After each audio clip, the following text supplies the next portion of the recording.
Imaginen esta escena. Es el 13 de julio de 2015. Estamos en Hartford, Connecticut. Un hombre entra en un tribunal federal, no lleva cadenas de oro, no está rodeado de guardaespaldas empujando a los paparazzi, y su mirada no tiene ese brillo de arrogancia que el mundo aprendió a temer y admirar. Ese hombre es Curtis Jackson, conocido mundialmente como 50 Cent. Esa misma mañana, los titulares del Wall Street Journal habían estallado con una noticia que parecía una broma de mal gusto. 50 Cent se declara en bancarrota bajo el capítulo 11. El mundo se detuvo. ¿Cómo era posible? Estamos hablando del hombre que Forbes había catalogado como una de las 5 figuras más ricas del hip hop. El hombre que cantó Get Rich or Die, Trying Hazte Rico o Muere en el intento y que, aparentemente, había logrado lo primero con una magnitud obscena. Se estimaba que su fortuna rozaba, e incluso superaba, los $500 millones en su punto más alto, $500 millones. Y sin embargo, Ali estaba ahogado frente a un juez, declarando bajo juramento que sus cadenas eran falsas, que sus autos eran alquilados y que estaba, esencialmente, en la ruina. ¿Fue una caída real, producto de la estupidez y el despilfarro? ¿O fue la jugada maestra más cínica y brillante en la historia de las finanzas de las celebridades? Lo que estás a punto de escuchar no es solo una historia sobre dinero perdido. Es una autopsia de la traición de demandas por videos sexuales, de negocios fallidos y de una mansión que se tragaba el dinero más rápido de lo que se podía imprimir. Esta es la verdadera historia de cómo 50 Cent pasó del cielo al infierno financiero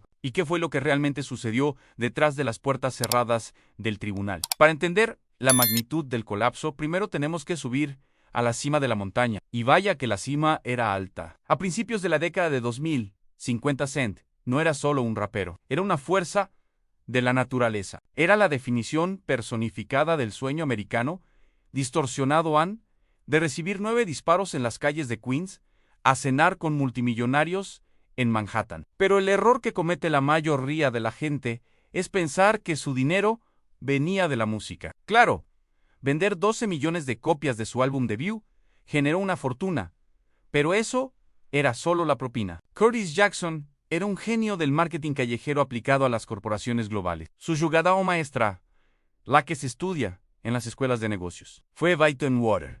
Mientras otros raperos firmaban acuerdos para promocionar zapatillas o ropa barata, 50 Cent negoció una participación accionaria en una compañía de agua vitaminada llamada Glaso. Cuando Coca-Cola compró la empresa en 2007 por $4.1 millones, Jackson se llevó una tajada que se estima entre 60 y 100 millones de dólares en un solo día y en un solo cheque. En ese momento, él era intocable. Tenía su propia línea de ropa, Gunit Clothing, que facturaba millones, tenía videojuegos, libros y hasta condones. El dinero entraba a raudales, como una cascada infinita que nunca se secaría. Y con ese dinero vino el estilo de vida que cimentó su leyenda. Necesitaba un castillo para su reinado, así que compró la antigua mansión de Mike Tyson en Farmington, Connecticut. No era una casa, era un complejo industrial de lujo. 50,000 pies cuadrados, 21 habitaciones, 25 baños. Tenía su propio club nocturno con tubos de striptease, una cancha de baloncesto de tamaño reglamentario, un estudio de grabación y una piscina que parecía un lago privado. Pagó 4.1 millones por ella, pero gastó otros 6 millones en renovaciones inmediatas. Tenía una flota de Ferraris, Lamborghinis y Rolls Royces. En cada entrevista, en cada video musical, se aseguraba de refregarnos en la cara su éxito. Se sentaba en tronos dorados, lanzaba fajos de billetes a la cámara. Su marca era el dinero, su identidad era el éxito. La gente lo miraba con envidia y admiración. Parecía que había descifrado el código. Parecía que, a diferencia de MC Hammer o de otros que lo perdieron todo, 50 Cent era demasiado astuto, demasiado callejero para dejarse engañar por los tiburones de la industria. Él era el tiburón. Pero lo que nadie vio, ni siquiera él mismo en medio de tanta opulencia, es que cuando vives al límite de la velocidad, el más mínimo bache en el camino puede hacerte volcar. Y los baches estaban a punto de aparecer. El problema de tener 500 millones o de proyectar que los tienes es que te conviertes en un blanco. Y el segundo problema es que empiezas a creer que eres infalible. El punto de quiebre para 50 Cent no fue un solo evento catastrófico, sino una mezcla tóxica de arrogancia empresarial y una gestión financiera que goteaba millones sin control. Todo comenzó a torcerse alrededor de 2011. La música ya no vendía como antes, lo cual es normal en la carrera de cualquier artista,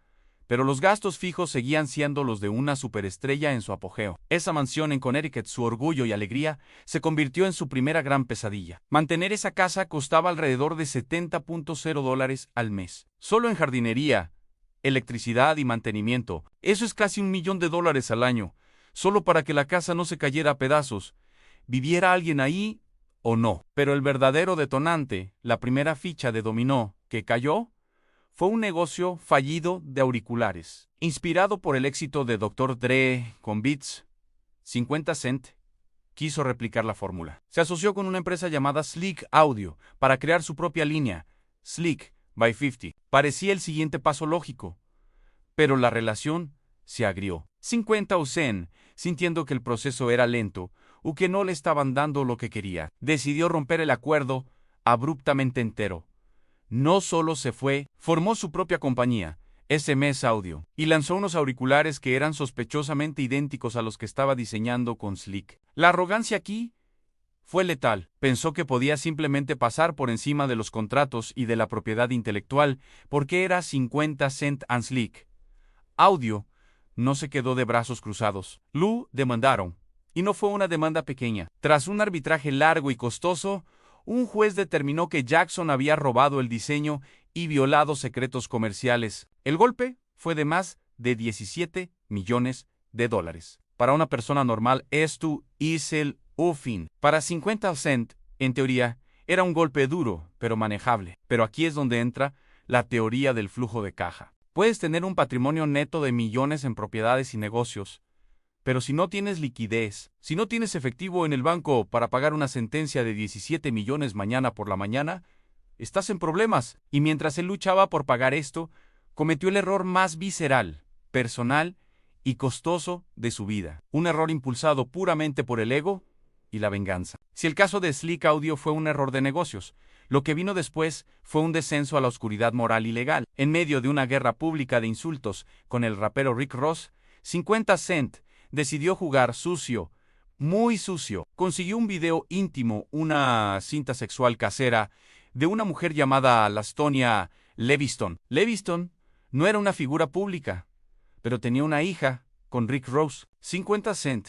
tomó ese video privado, se editó a sí mismo en él usando una peluca y narrando la acción de manera burlona y denigrante, llamándola Pimpin' Curly. Luego, lo subió a internet para que millones lo vieran. El objetivo era humillar a Rick Rosen, pero a quien destruyó fue a Leviston, y a quien destruyó financieramente fue a sí mismo. Lastonia Leviston lo demandó por invasión de privacidad y angustia emocional. El juicio fue brutal. Los abogados de Leviston expusieron a 50 Cent, no como un genio de los negocios, sino como un matón vengativo. En julio de 2015, el jurado dictó sentencia a 50 Cent. Debía pagarle a Leviston $7 millones en daños punitivos y compensatorios. Hagamos las matemáticas. 17 millones a Slick Audio, a 7 millones a Lastonia Leviston, sumado a las deudas con acreedores menores, abogados y el mantenimiento de su estilo de vida, la deuda total ascendía a más de $32 millones. Fue en ese momento, acorralado por las sentencias judiciales, que Curtis Jackson activó el botón nuclear, solicitó la protección por bancarrota del capítulo 11.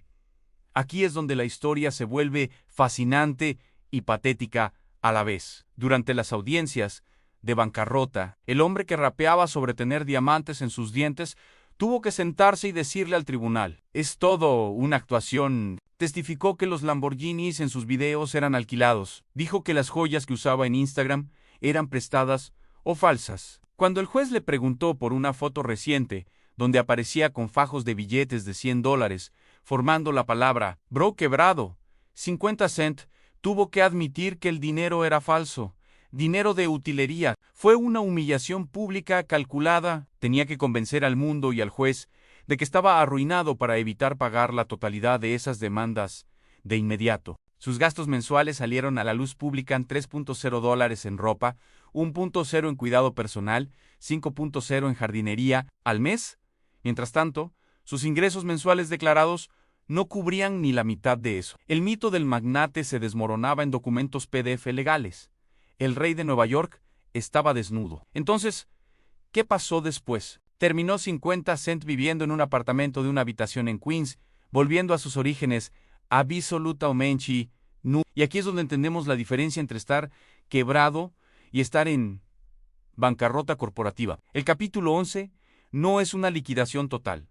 Es una reorganización, es una herramienta que los ricos usan para pausar sus deudas, renegociar y sobrevivir. En 2017, un juez firmó el plan para que 50 Cent saliera de la bancarrota. ¿El acuerdo? Pagar alrededor de $23 millones a sus acreedores en un plazo de 5 años. Pero Jackson, en un giro final de su suerte, pagó todo mucho antes.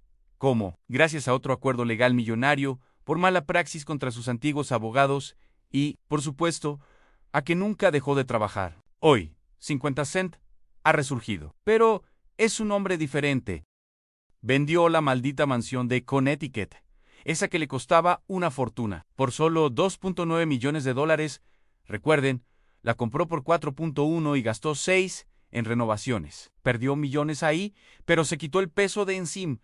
La donó a la caridad para obtener deducciones fiscales. Ahora su imperio es la televisión. Produjo la serie Power, una de las más exitosas de la última década, firmando contratos masivos con el canal Stars ESPN. Nuevos negocios de licores City Spirits Y, la llamando a Raw, que están compitiendo nuevamente en las grandes ligas. Pero las consecuencias son irreversibles en su imagen. Ya no podemos ver sus videos de la misma manera. Sabemos que la ostentación es en gran parte humo y espejos.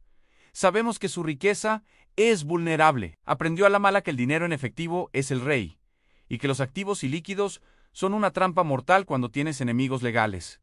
Hoy en día, 50 Cent es rico de nuevo, sin duda. Pero la cicatriz de tener que admitir ante el mundo que sus joyas eran falsas para salvar su pellejo, es algo que el dinero no puede borrar. Pasó de ser el gángster intocable a ser un hombre de negocios que tuvo que arrodillarse ante el sistema legal para no perderlo todo. La historia hoy de 50 Cent es una lección brutal sobre la naturaleza efímera del éxito. Nos enseña que no importa cuánto dinero generes, lo que importa es cuánto puedes conservar cuando el mundo se vuelve en tu contra. La línea entre tener 500 millones y estar en la corte declarando bancarrota es mucho más delgada de lo que imaginamos. A veces, es solo una mala decisión, una demanda impulsiva o un exceso de ego lo que te empuja al abismo. 50 Cent sobrevivió, pero la mayoría no tiene esa segunda oportunidad. Él jugó con el sistema y ganó, pero el costo fue la verdad detrás de su mito. Si este análisis profundo te ha abierto los ojos sobre la realidad financiera de las celebridades y quieres que desmantelemos más mitos de millonarios, haz clic en el botón de me gusta ahora mismo. Es la única forma de saber que valoran este tipo de investigación. Y suscríbete, porque la próxima semana traeremos una historia aún más oscura. No querrás perdértela. Nos vemos en la próxima.